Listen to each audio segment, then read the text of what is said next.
All right. We got a really good one for you tonight. A Drunken Blunder Explained. I'm Bob Bosbell, and I'm your host here this evening. You're going to hear some pretty amazing things here tonight, and I need to explain to you right up front my bona fides and what you need to watch out for up the road, okay? I was born in Forest City, Iowa in 1946, and when I was growing up, my Norwegian grandmother would tell me about being terrorized by Jesse James. And I just was stunned by this because even at that time, it seemed like he was way, way off in ancient history. But she would say how her and her brothers were warned by their mother that Jesse James is going to come and get you if they were misbehaving. Now, I've been a parent with some false, threats myself, so I kind of get that part of it. She also said another interesting thing when I started to question her, and she said that Jesse James could ride down the roads near our neighborhood, at the farm in Iowa, and shoot the coffee cans off the fence posts. And it dawned on me later, well, what would coffee cans be doing on the fence posts? But I think you know where this is going. I just was completely mesmerized by this story and its connection, however remote, to our family. Now, I went to the first three grades in Sway City, Iowa. And so every Sunday, my father, who ran Al Bell's Phillips 66 in downtown wonderful Sway City, Iowa, we would go to the family farm north of Thompson, Iowa. And as we would drive eastbound out of Swede City, as my dad called the town, we would come to a junction. And if you turned left, you could go to Medalia and you could go to Mankato, Minnesota. And in all those years, we never made that turn. And after 1955, we moved to Arizona for good. And I often thought, I've got to go back there and I got to find out what really happened to the James Younger gang in September of 1876. And it was in the year 2000 that I actually did that. And I need to give a shout out to a couple people. One is the late, great Jack Koblis, who did so much scholarship on what the James gang, what happened to them, especially the Younger brothers in prison afterwards. And also Chip DeMann in Northfield, Minnesota, who not only took me on a ride of where the gang went, but we camped out to get the full effect. All right. So here's what's going to happen is some of the things I'm going to tell you, most of the things I'm going to tell you are the facts as I understand them. I will make some leaps of imagination, and I think you'll know where those are, and I will inform you of them. And you may not disagree, you may not agree, but that's the fun of even studying these kind of things.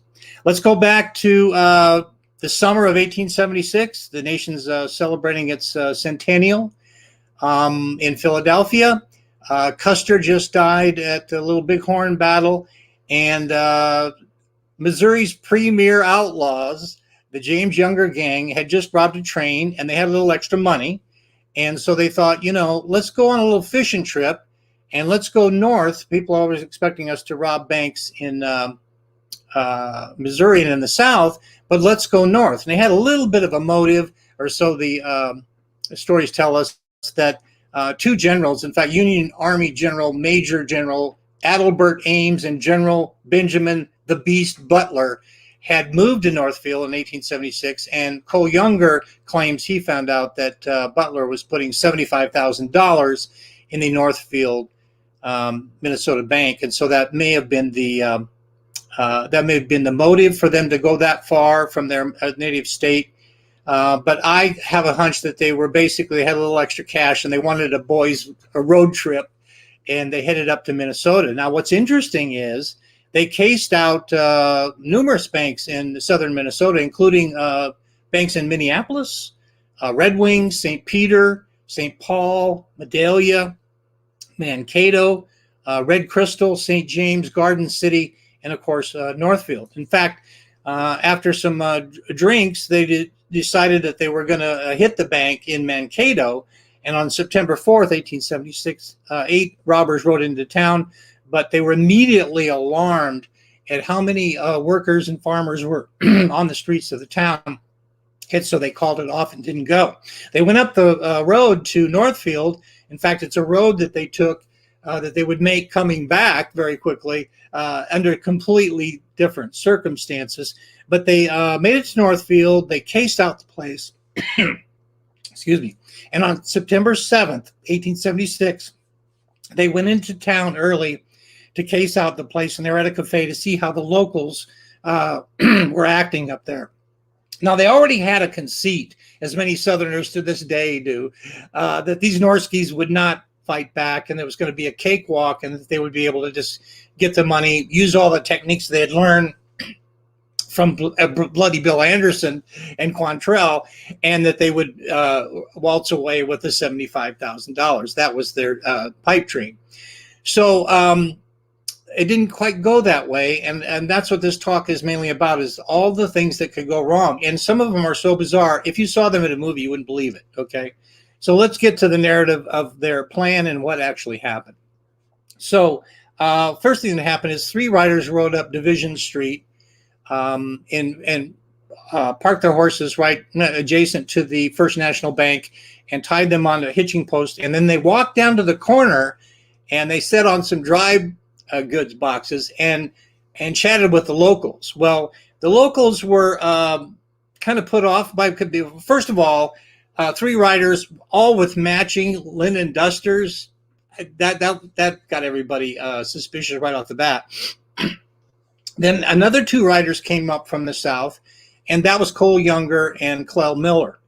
And when they saw the people on the corner saw that Cole Younger was coming up, they stood up and walked down to the bank and went inside. Cole Younger was alarmed. He thought there were too many people on the street here as well as in Mankato, but it was too late. The robbery had already started in place. And so the last robber in didn't shut the door, so he tells Clell, get a dismount and shut the door.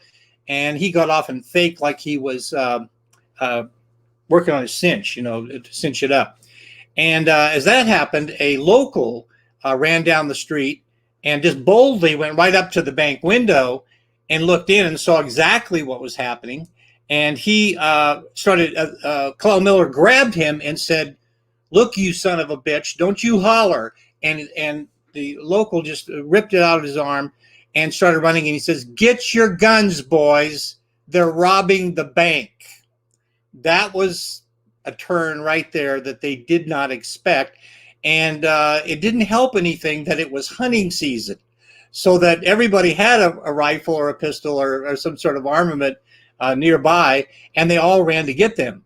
In addition to that, on the corner of the Division Street, just adjacent to the bank, is the Scriver Building, which was a hardware store. And as soon as the guy started yelling they're robbing the bank, the people inside the Lee and Hitchcock store started handing out weapons and bullets to all the bystanders, okay? And so now a bad situation has just turned to worse. And what really needed to happen was, if the bank robbery is going to be successful, is you need to get in and get out. You need to do it in seconds. And of course, the 3 bank robbers that went into the bank, in fact, one of them was Bob Younger, who cooked up this trip with Jesse James. Jesse James allegedly, according to Cole, talked Bob into it. And in fact, Cole said that the only reason that him and Jim went was to protect Bob. So they were there to act as their brothers. They might not have been that innocent. I don't know. But that is the family story that the Youngers tell. And so the 3 that went in the bank were immediately, we knew who they were. They were Charlie Pitts and Bob Younger, and the third one, long believed to be Jesse James, because everyone assumed that he would be leading the charge and he would be in the bank. That turned out not to be true, and I'll tell you how we got there. Well, the first thing that happened was they asked who the manager was, and the 3 bank employees in there said, he's not here, we don't know. And that was the truth. In fact, they just had a board meeting that morning in the bank, it's a small area, to move the bank to a safer locale. That was the meeting that had just happened there. And so the bank teller and the bookkeeper, Joseph Haywood, are playing dumb, and they're saying, no, we don't know. And so the 3 robbers start to get rough with them, especially Haywood. And he said, I can't open the bank vault. It's on a timer. That was a lie. And what the robbers didn't know is that if they just went over and they heard the handle, it would open. But we're going to get to this, why they didn't think that way. But so it's starting to go south outside now. And so Cole Younger mounts up his horse and he says he fires a shot, which is a warning for the three riders that came in from the north, from the Iron Bridge.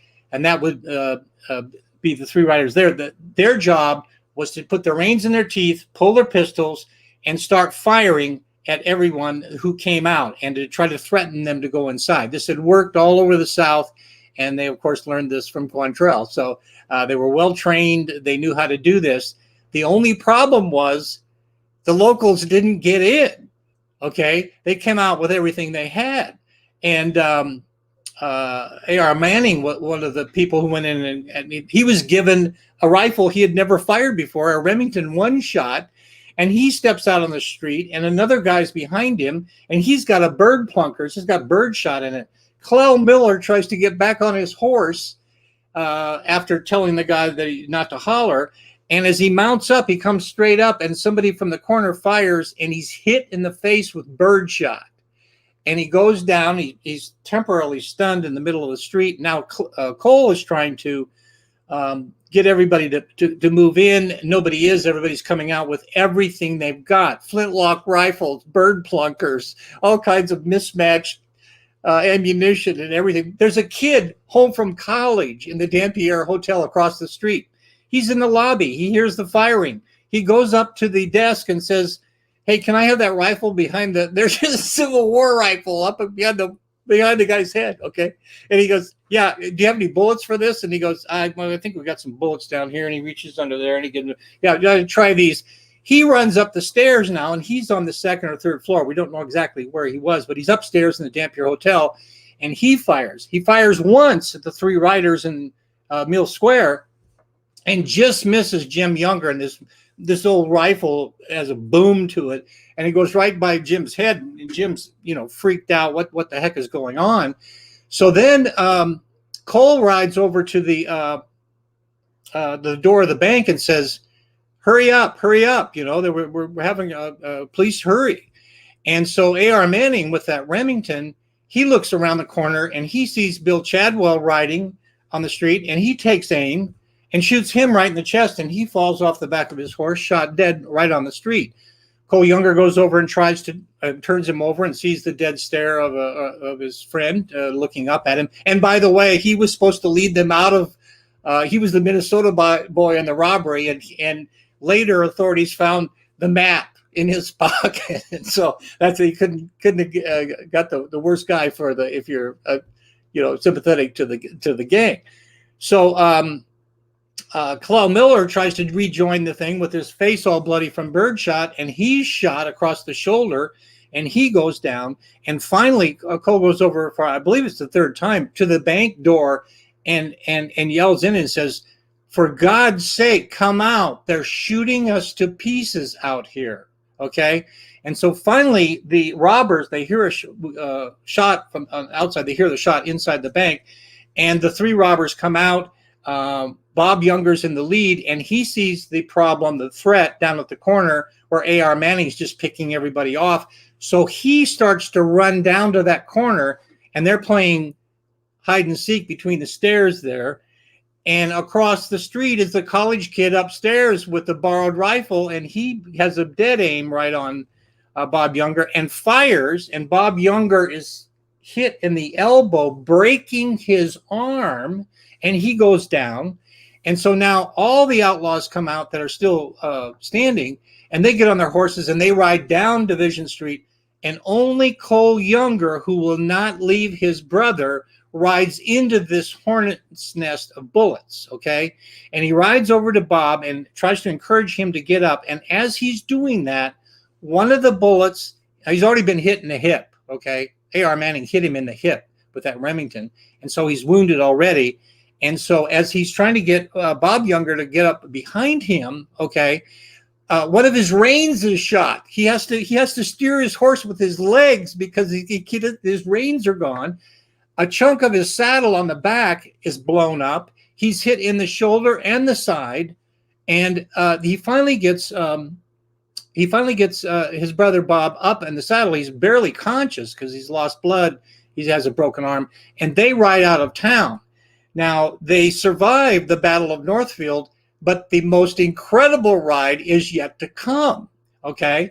The eyewitnesses, they stop a farmer south of town and they try to get a horse for Bob Younger. And I just love this. This is so Minnesota. Okay, they're going across the bridge and somebody's yelling at them. What are you doing? And they said, we're taking a prisoner to that. And then the old guy goes, why are you on Bill Empey's horse? And so they get further down the road, and it's a great scene there. It's a Bob Bosbell special, but Bob Younger keeps passing out on the ride. It starts raining. Okay, it was sunny when they attacked the bank. Now, one of the worst rainstorms in the history of Minnesota comes through.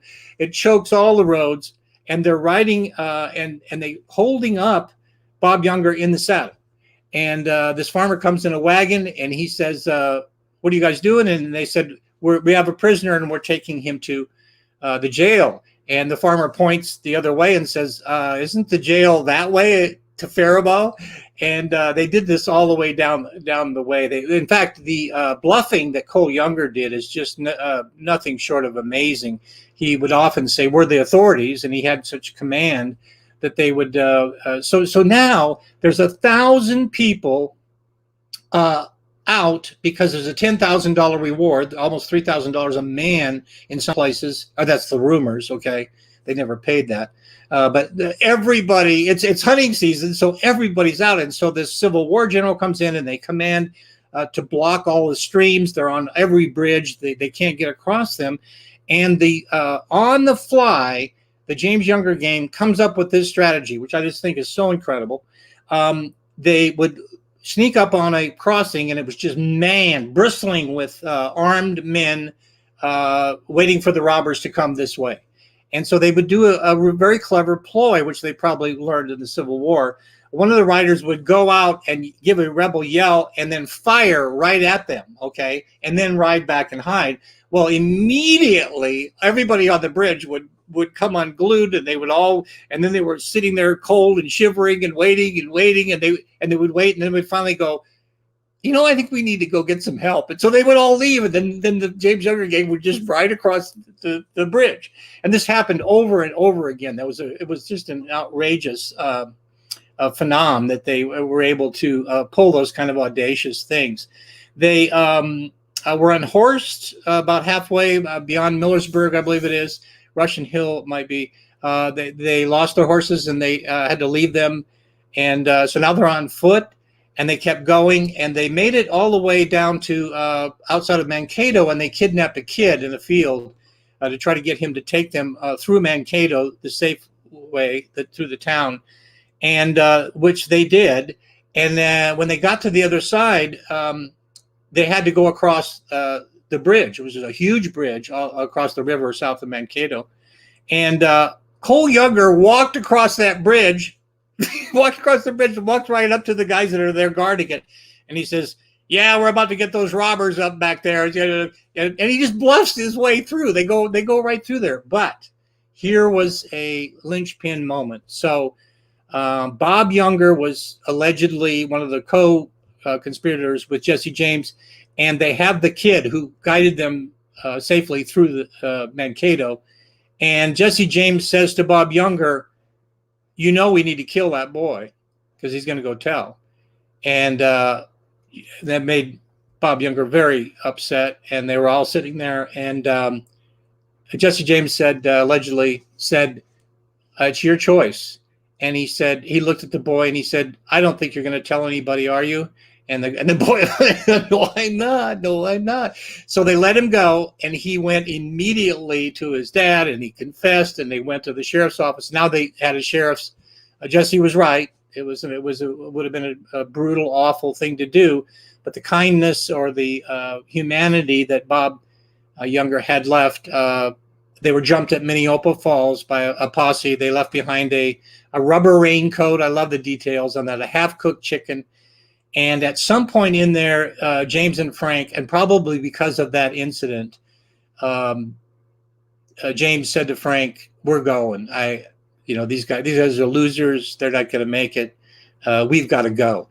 And so they went and stole a horse. And I told you earlier that they had no very few saddle horses in the area, and so they got a horse and they had to strip off harness for a wagon to make harness to be able to even ride him as a horse. And so they rode together on this horse, and it come to find out the horse was a blind, and so they're on a blind horse, but they made it all the way back. That's so incredible. The Youngers were not so lucky. They came down by Loon Lake, down by Medallia, and they were just walking in the road. I love this detail about that. They're just walking in the road, and a farmer's in the middle of the road milking his cows because it's the only dry place on his spread, his farm. And their boy, Oscar Sorbel, as they walk by, Oscar, he says to his dad, "I think those are the Northfield robbers." And his dad said, "Oh, pshaw, that's not, those are nice guys." And he said, "No, I need to go warn somebody." And so he went and got one of their farm horses, harness horses, and took it off and rode him bareback 7 miles into Medallia, fell in the mud, I think more than once. And he got the sheriff, and there was 2 Civil War veterans there, and they got a posse together of about 7 or 8 guys. And they went out to a place called Hanska Slough and surrounded the boys, and they went into the river bottom. He asked for volunteers, and 5 of them joined him, the 2 Civil War men, and they got into the river bottom, and they said, "We want you to be 15 feet apart and shoot low. We want them to surrender if they can." And so in the bushes, all the already wounded men, especially Cole Younger, Charlie Pitts says to Cole Younger, "We're surrounded. I think we have to surrender."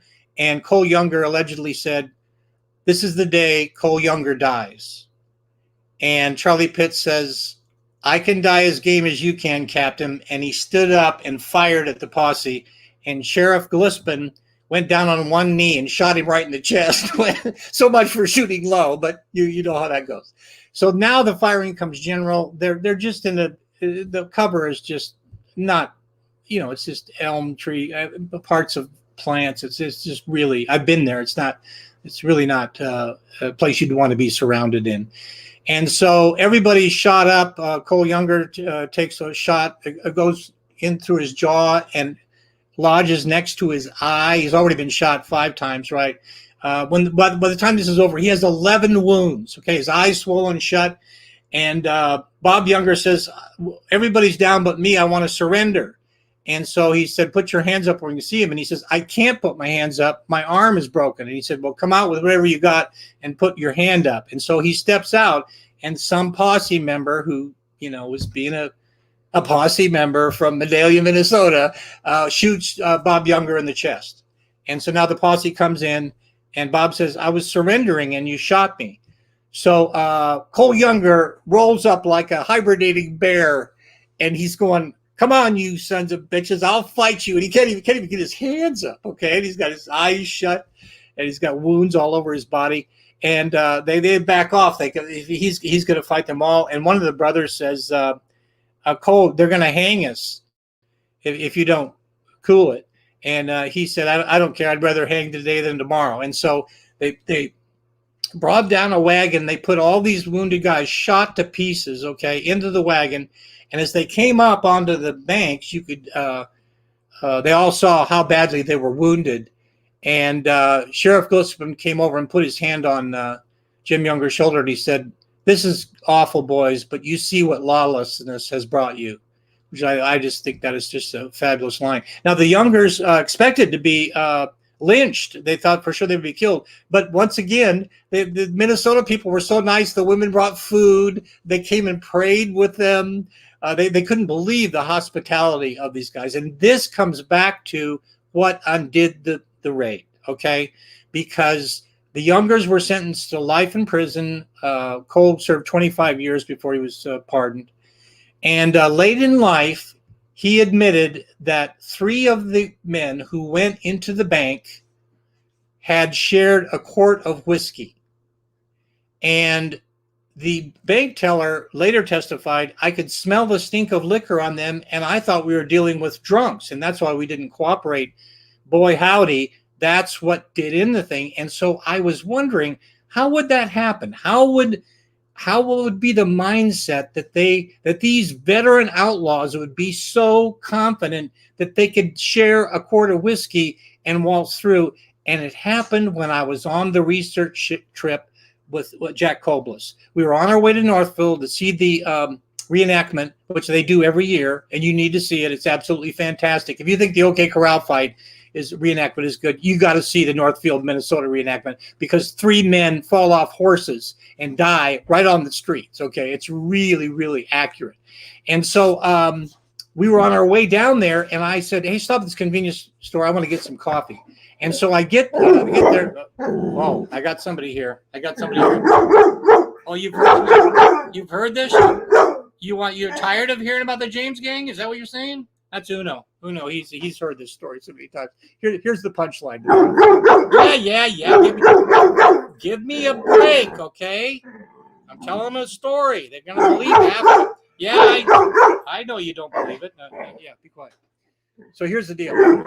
I go in the convenience store to get coffee. I bring it up. I'm in a hurry. And the woman says, there's no charge. And I go, you're kidding me. And she goes, no, have a nice day. I go out to the car. I say to Jack Koblis, the weirdest thing just happened to me. It never happened in Arizona. She just said no charge. And he said, yeah, it's called Minnesota Nice. And I believe, and this is the part that's not in the history books, but I believe that those guys who turned out to be Jesse James, Bob Younger, and Charlie Pitts, they went in somewhere and they got the Minnesota Nice thing, and they misinterpreted that to mean that they were going to have no problem knocking off this bank. And what really happened is the lottery-driven dreams of the James Younger gang came to an end right there. You know why? Because in the southern robberies where the James gang operated, people didn't have money in the banks and they didn't care.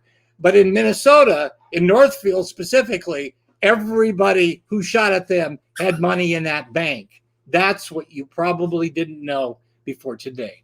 So that's the main comments that I want to tell you. There's a whole nother story about what happened to the Younger brothers after this.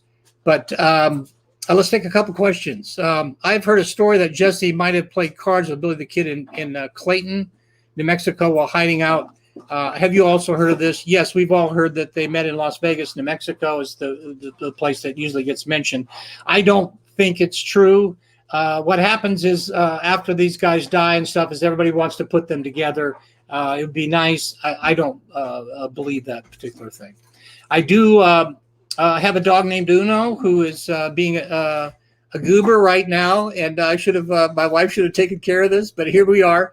Mike Mayberry says, wasn't the gang against doing this job as far north and not in territory that they knew nothing about? Well, like I said, they really had the conceit that the Northerners would just not, everybody they had met. In fact, the person who was probably Minnesota Nice to them, they just thought, well, these guys aren't fighters. They're not going to fight back. Yeah.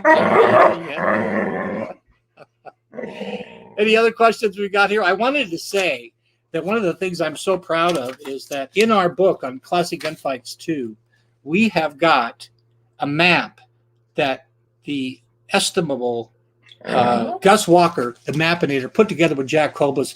And if you've ever wondered where the Jesse and Frank go after they left there, every single thing here is quantified, and it's in the newspapers, and Jack knew all of this.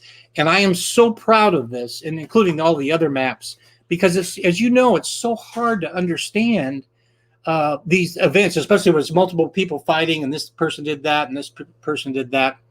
Was the getaway scene nearly as bloody as filmed in the Long Riders movie? Well, they didn't go through a window. Let's put it that way. That was a stunt that is famous on the Long Riders. And by the way, the Long Riders is not technically not true. They took the train there. And the idea was that they rode all the way up to Northfield, Minnesota. Of course, Frank and Jesse rode back. So I guess you could technically say that they did do some riding. One more question. Show Uno at the end if he comes back. Uno, come here. Uno, people want to see what you look like. Come here. Oh, he's had enough of me. He's disrupted my talk. Let's see if we can get it. Uno! Unocito! Unocito! Yeah. We'll show him next time. Thank you. You guys have been great. Loved it.